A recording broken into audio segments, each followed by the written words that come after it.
Catherine Vautrin. Bonjour. Merci d'être avec nous ce matin sur CNews et Europe 1. C'est votre grande interview. Vous êtes ministre du Travail, ministre de la Santé et des Solidarités. Beaucoup de sujets évidemment à aborder avec vous. Je voulais commencer déjà avec l'Europe et notre tout dernier baromètre Opinionway pour CNews, Europe 1 et le JDD. La liste de Jordan Bardella gagne 1 point à 30%, suivi 12 points derrière par Valérie Hayé, la candidate de la majorité présidentielle, avec 18% d'intention de vote, en baisse d'1 point sur une semaine. Et en troisième position, la liste PS de Raphaël Glucksmann, 13% plus 1 point. Ça ne bougera pas, les jeux sont faits ou ça peut encore évoluer?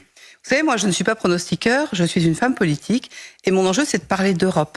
Parce que notre sujet, c'est que nos concitoyens mesurent bien que le sujet dont nous allons parler, c'est l'avenir de l'Europe, c'est que va-t-il se passer entre 2024 et 2031, c'est-à-dire comment on s'organise, qu'est-ce que l'on veut. C'est tout le sens d'ailleurs du discours d'un chef de l'État européen hier, le président de la République française, qui a expliqué ce qui se jouait, comment se situait finalement un continent européen qui est entre les États-Unis d'un côté, qui s'occupe évidemment des États-Unis, et ensuite les États-Unis qui regardent la Chine. De l'autre côté, la Chine avec tout ce que peut comporter ce pays, et vous ajoutez à cela la situation internationale qui est particulièrement préoccupante. C'est cela dont il s'agit. Mais pour l'instant, le discours de Valérie Hayé ne semble pas séduire les Français. Aujourd'hui, au-delà de 18%. Mais nous sommes aujourd'hui sur, évidemment, 6 semaines du vote. Nous sommes à 6 semaines du vote. Nous sommes à un moment où nous ne sommes pas encore entrés. Dans quelle vision de l'Europe avons-nous? Moi, mon message est extrêmement clair.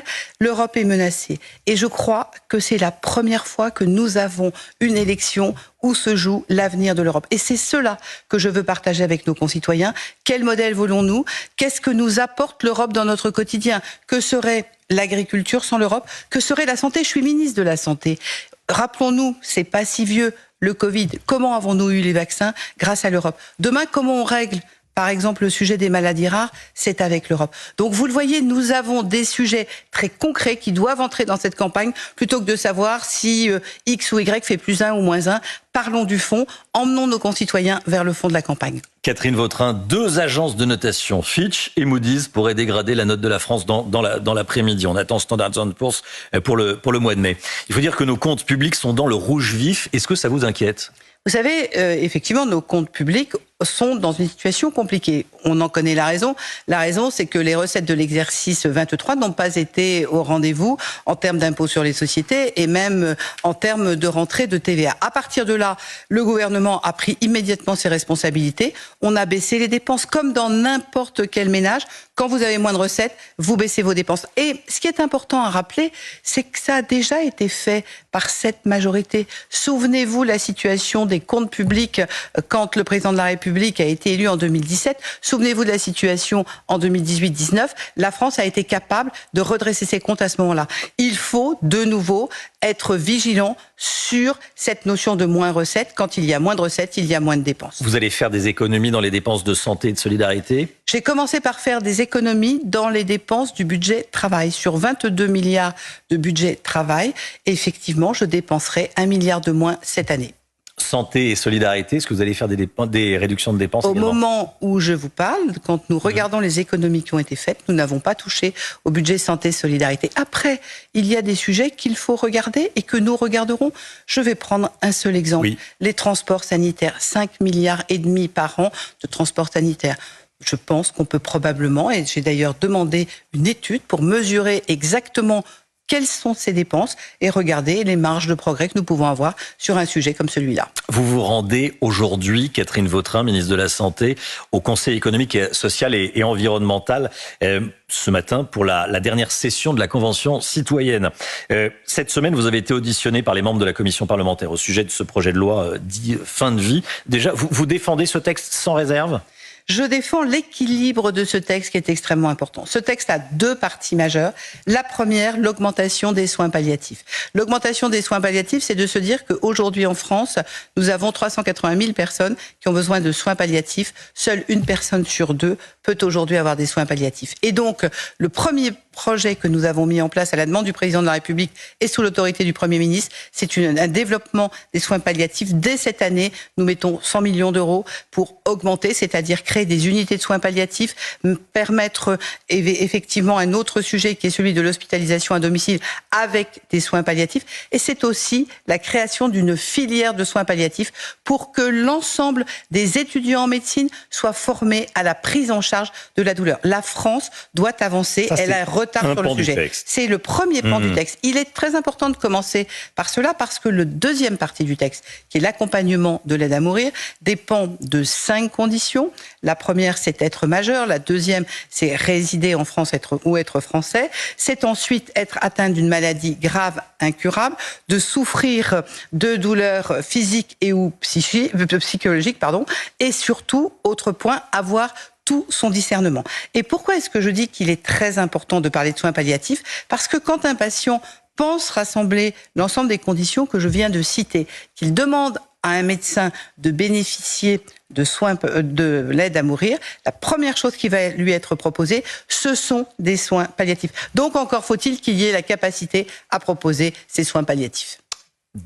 Pourquoi est-ce que vous parlez d'aide à mourir et c'est une question qui est très directe, mais et pas d'euthanasie. Parce que dans certains cas, le texte ouvre la voie à l'euthanasie. Quand le médecin administre une substance létale, ça s'appelle l'euthanasie. Oui, mais si le patient ne peut pas se l'auto-administrer. Tout à fait, oui, bien sûr. Mais justement, vous venez de citer le texte précisément. Le concept du texte et le principe du texte, c'est que c'est le patient qui s'administre le produit létal, d'où la notion... Sauf s'il ne peut pas se l'auto-administrer. D'où la notion d'aide à mourir. Et dans le cas où il ne peut pas se l'administrer, 2 possibilités. Soit il demande que ce soit un proche, soit c'est un personnel médical. Et dans tous les cas...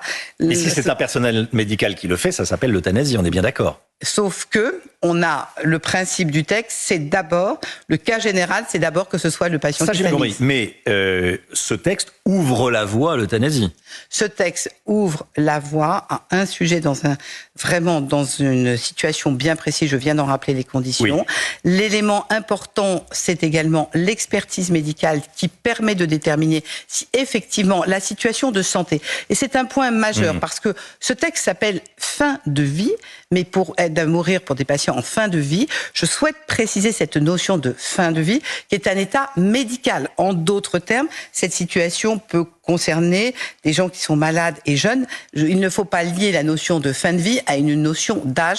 C'est un point important de ce texte également. Les cultes, et notamment les catholiques, sont farouchement contre ce texte. Qu'est-ce que vous leur dites ? J'ai longuement échangé avec tous les représentants de tous les cultes dans notre pays. Aujourd'hui, nous avons dans ce texte des précisions et un encadrement qui permet de répondre à des situations tout à fait particulière. Et ce que je veux également mettre en avant, c'est que ce texte est la suite de travaux extrêmement importants du Comité consultatif national d'éthique, de la Convention citoyenne, vous y faisiez allusion. Je voudrais vraiment rendre hommage à cette Convention citoyenne. 185 personnes mobilisées pendant 3 mois, qui pendant 3 mois ont porté ce sujet. Et la réunion de cet après-midi, en présence du président de la République, c'est précisément de leur présenter ce texte de loi. Est-ce que les critères que vous avez rappelés pour la fin de vie pourraient évoluer ? On pense à la Belgique où les mineurs ont accès à l'euthanasie. Aujourd'hui, évidemment, c'est pas prévu en France, mais qu'est-ce qui fait que dans quelques années, ça ne serait pas possible ? Aujourd'hui, le texte est très équilibré et notre volonté, c'est évidemment d'être sur ce chemin. Vous savez, quand on parle de vie et de mort, on parle évidemment d'humilité, de respect. Et tout le sujet, c'est évidemment de garder l'équilibre de ce texte. Marion Maréchal, cette semaine, a qualifié la GPA, la gestation pour autrui, de monstrueuse et de honteuse. C'était chez Pascal Praud sur CNews. Et vous, comment qualifiez-vous la GPA ? Mais écoutez, moi, j'ai pas du tout ce sujet dans mon calendrier, ni dans ma feuille de route, donc j'ai pas de qualification, j'ai pas de commentaire, et c'est pas du tout un sujet que je vais ouvrir. J'ai suffisamment de sujets comme ça à traiter. Est-ce que moralement, la GPA est une pratique qui Je n'ai pas aujourd'hui à travailler sur ce sujet, j'ai pas commenté ce dossier. Catherine Vautrin, je voulais vous entendre également sur la grève dans les hôpitaux privés. À partir du 3 juin et pendant plusieurs jours, tous les hôpitaux privés vont se mettre en grève. Ils ne pratiqueront plus aucune opération, pas même les urgences, uniquement les dialyses. Ils s'estiment maltraités en France. Qu'est-ce que vous leur dites ? Évidemment, nous discutons avec l'ensemble des cliniques privées. Alors, quand on parle de cliniques privées, il y a un éventail très important. Il y a de très, très grands groupes. Il y a également des groupes familiaux. Frédéric Valletoux, qui est mon ministre délégué en charge de la prévention et de la santé, rencontre évidemment les cliniques privées. La porte est grande ouverte et nous dialoguons. Je tiens également à dire que la tarification qui a été mise en place cette année, puisque c'est de cela dont il s'agit, donc oui. Pour les téléspectateurs, il faut expliquer que chaque année, la Sécurité sociale donne une feuille de route qui permet à l'ensemble des établissements de savoir comment tel ou tel acte sera rémunéré. Ce qui était également important et qui a été mis en place cette année, c'est évidemment de rémunérer notamment des actes comme la médecine, la chirurgie et l'obstétrique qui avaient des grands besoins de reconnaissance. C'est fait dans la tarification pour cette année. Parce que le système de santé français ne pourrait pas fonctionner sans le privé. Le système français repose sur deux jambes. Et moi, je veux dire mon attachement à ces deux jambes, c'est-à-dire d'un côté, effectivement, le système public, de l'autre côté, le système privé. C'est la particularité française, elle mérite le respect et l'écoute. Le gouvernement va reprendre en main les futures règles d'indemnisation des demandeurs d'emploi, Catherine Vautrin. Décision prise après l'échec des négociations entre les partenaires sociaux, syndicats et patronat, il y a 2 semaines. Vous allez tout de même les rencontrer, les partenaires sociaux, avant de trancher ou pas? Je les rencontre tout le temps, bien sûr que oui. Alors peut-être qu'il faut quand même qu'on rappelle en 2 mots ce qui s'est passé. Le sujet, en fait, sur l'assurance chômage, c'est une convention qui se discute entre l'État et les partenaires sociaux et qui permet d'avoir une convention pluriannuelle. Cette convention se termine au 30 juin 2024. Les partenaires sociaux devaient normalement rendre leur copie pour le mois de décembre. En novembre 2023, ils ont acté le fait qu'ils avaient besoin de temps. Le gouvernement a dit très bien, nous prenons ce qu'on appelle un décret de jointure pour aller jusqu'au 30 juin 2024. Les partenaires sociaux devaient rendre leur copie le 26 mars. Le 26 mars, ils nous ont dit pas possible, on a besoin d'un peu plus de temps. Ça a été le 8 avril et finalement le 15 avril, ils ont acté un dissensus. À partir de là, nous, notre sujet, vous le comprenez bien, c'est d'avoir une solution au 1er juillet. Et là-dessus, je voudrais être très précise. Oui. Moi, j'ai un objectif, c'est de ramener le plus de personnes possible à l'emploi. Et en d'autres termes, quand quelqu'un est au chômage, on ne choisit pas d'être au chômage. En revanche, toute la question, c'est comment on travaille votre employabilité pour vous permettre le plus vite possible de remonter dans le train de l'emploi. Et c'est ce qui nous guide. Je travaillais sur le sujet avec le Premier ministre, pas plus tard qu'hier après-midi. Notre objectif, c'est vraiment de ramener les gens vers l'emploi. Nous n'avons, au moment où nous parlons, si je parle particulièrement de l'emploi des seniors, moins de 40% des personnes entre 60 et 64 ans sont en emploi. Alors on va être très précis, vous l'êtes très précise, on va l'être. Il y a 3 leviers qui peuvent être activés pour durcir les règles, modifier les règles. La durée d'indemnisation, le montant de l'indemnisation évidemment, et la condition d'affiliation, c'est le temps qu'il faut avoir travaillé pour être indemnisé. Quel levier vous allez modifier? Moi, je regarde précisément 3 choses. Le premier, c'est quel effet sur l'emploi. En d'autres termes, combien de personnes je peux remettre en emploi. Deuxièmement, quel est le risque de précarité. Parce que le sujet, c'est qu'effectivement, les personnes qui sont en situation de chômage doivent pouvoir continuer à vivre. Troisièmement, l'économie potentielle. En d'autres termes, rien n'empêche d'être créatif et de réfléchir à d'autres dispositifs. Et c'est ce sur quoi nous travaillons. C'est-à-dire ? On peut regarder d'autres éléments. Là, vous avez cité 3 paramètres qui sont plutôt des paramètres que l'on connaît aujourd'hui. Oui. On peut réfléchir à d'autres choses. Comme ? Je n'irai pas plus loin aujourd'hui, ça n'est pas arbitré, mais c'est ce sur quoi nous travaillons. Donc, autre chose, vous toucheriez à autre chose que l'un de ces 3 critères? On peut envisager d'autres éléments. Vous pourriez envisager d'autres éléments. Alors ça, c'est une annonce faite ce matin. Marie-Lise Léon, pardon. Marie-Lise Léon, la présidente de la CFDT, a déclaré: le gouvernement utilise le prétexte du plein emploi pour aller taper dans les poches des chômeurs. Qu'est-ce que vous lui répondez? Que je ne tape pas dans les poches des chômeurs, j'accompagne les chômeurs vers l'emploi et que mon premier objectif, nous avons besoin de créer de la richesse et la meilleure chose qui puisse arriver à un chômeur, c'est de s'émanciper par le travail. C'est donc de l'accompagner vers l'emploi. Elle le sait, on en parle suffisamment souvent. Oui. Est-ce que le gouvernement fait suffisamment justement pour favoriser le retour à l'emploi? Cette semaine, à votre place, il y avait Éric Trappier, le PDG de Dassault Aviation et président de l'UIMM, donc un secteur du patronat. Il déplorait qu'il y ait un manque cruel de main-d'œuvre dans le secteur de l'industrie, notamment alors que les postes à pourvoir sont nombreux. Ça, les Français, on n'arrive pas à comprendre. Mais c'est bien pour ça, et je partage l'avis d'Éric Trappier sur le sujet.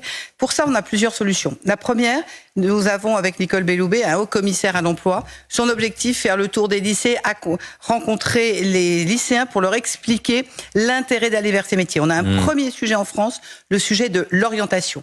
Deuxième sujet, l'évolution, la formation professionnelle. Et c'est là où justement, par exemple, quand nous travaillons avec France Travail, qui a été mis en place pour aider justement les personnes demandeurs d'emploi, l'idée c'est de les accompagner dans des formations qui permettent, de renforcer leur employabilité, d'aller vers des secteurs qui cherchent. Et je suis parfaitement d'accord, et c'est le sens de la mission que j'ai confiée à France Travail. On forme là où il y a des besoins. La meilleure solution, c'est d'entrer en immersion dans l'entreprise, découvrir les métiers de l'entreprise, se former, et c'est comme cela que nous aurons la main-d'œuvre dont nous avons besoin. C'est un enjeu stratégique pour la réindustrialisation du pays. Catherine Vautrin, la ministre de la Santé, du Travail et des Solidarités, était l'invitée de la grande interview sur CNews et sur Europe 1. Merci beaucoup, Madame la Ministre. Bonne journée.